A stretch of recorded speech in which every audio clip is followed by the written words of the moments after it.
இன்றைய விடுகதை பார்ப்போமா?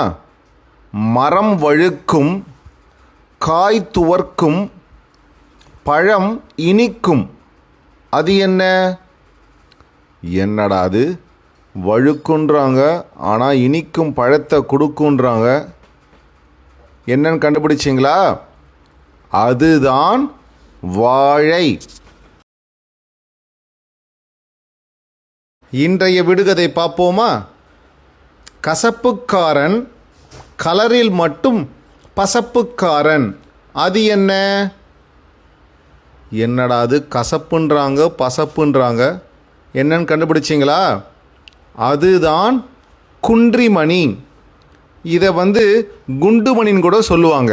இதையே திருவள்ளுவர் 277வது திருக்குறளில் புறங்குன்றி கண்டனையரேனும் அகங்குன்றி முக்கிற்கரியார் உடைத்து என்று கூறியிருக்கிறார்.